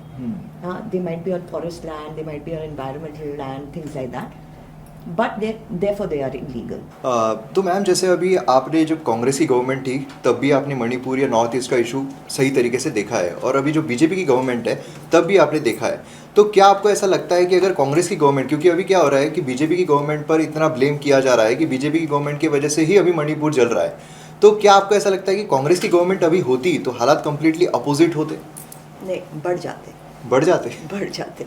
नो, द रीज़न बढ़ जाते इज़ बिकॉज कौन थी पावर में अक्रॉस द नॉर्थ ईस्ट?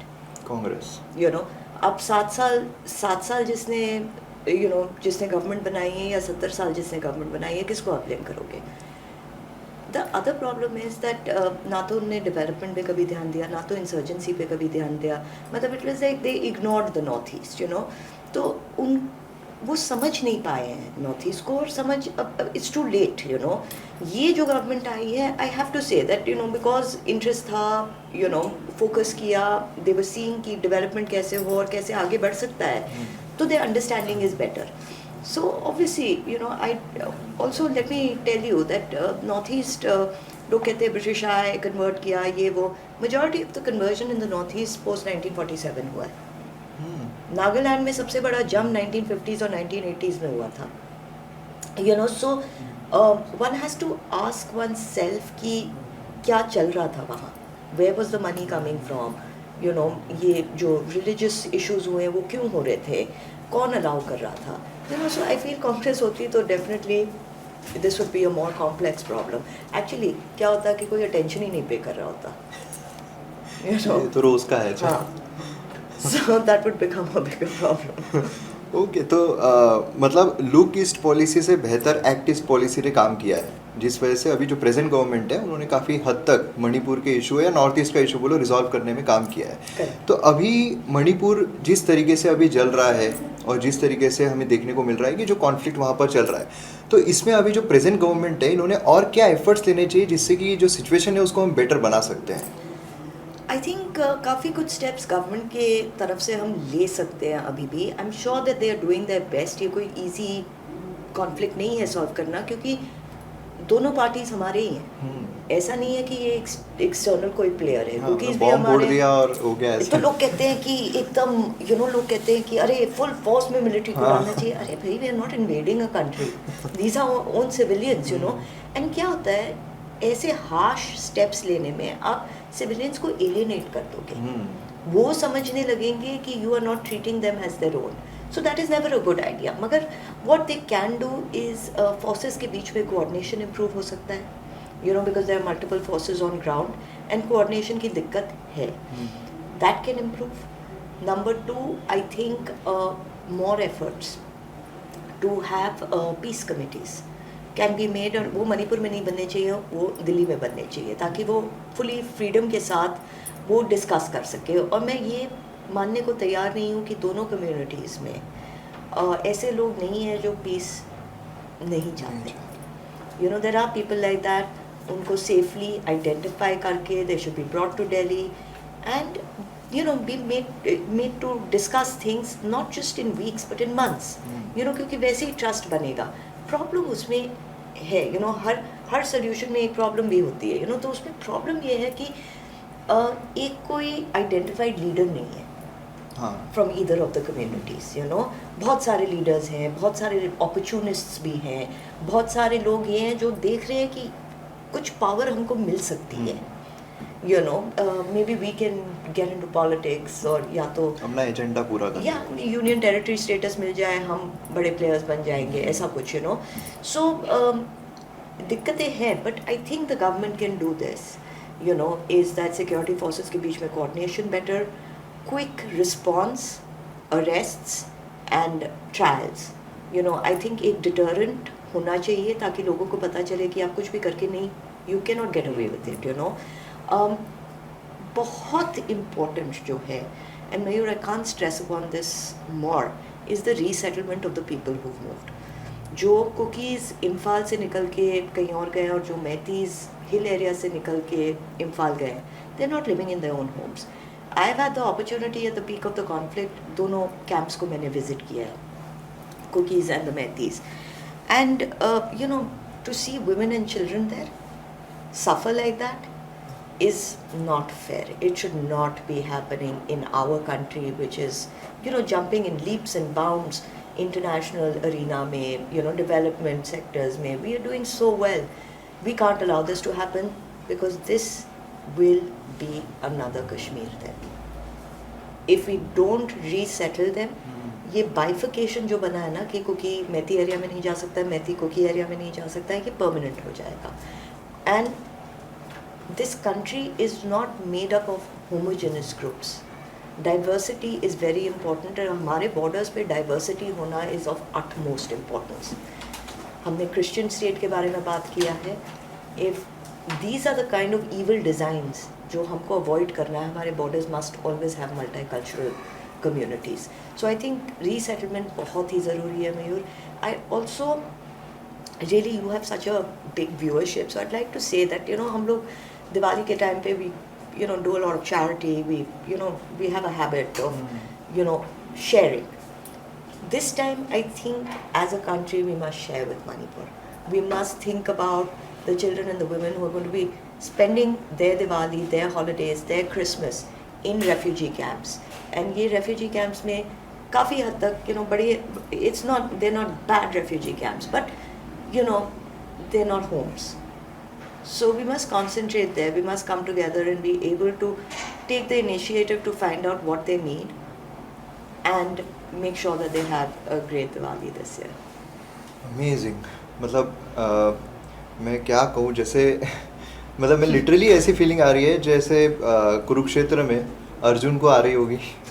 जो ज्ञान मिला है मणिपुर से रिलेटेड और जो आपका एक्सपीरियंस रहा है वो दिखता भी है जिस कॉन्फिडेंस के साथ, जिस तरीके से आप बता रहे थे सारी की सारी चीज़ें, तो काफ़ी अच्छा लगा सुनकर. और मैं उम्मीद करता हूँ कि जो हमारे व्यूवर्स हैं उनको भी अब कंप्लीट पिक्चर मिली होगी, क्योंकि जो प्रोपेगेंडा स्प्रेड किया जा रहा है, जो एक अपना मतलब कहावत होती है कि अपना उल्लू सीधा करना तो जो भी करने की कोशिश की जा रही है, तो उससे लोगों को सही रास्ता मिले, जिससे कि हम साइकोलॉजिकली पूरे देश को भी मणिपुर से कनेक्ट कर सके, क्योंकि वो हम अलग नहीं है, वो लोग अलग नहीं है. और उसी के साथ साथ ये भी बहुत इम्पॉर्टेंट है समझना कि जो सरकार कर रही है वो सही रास्ते पर कर रही है.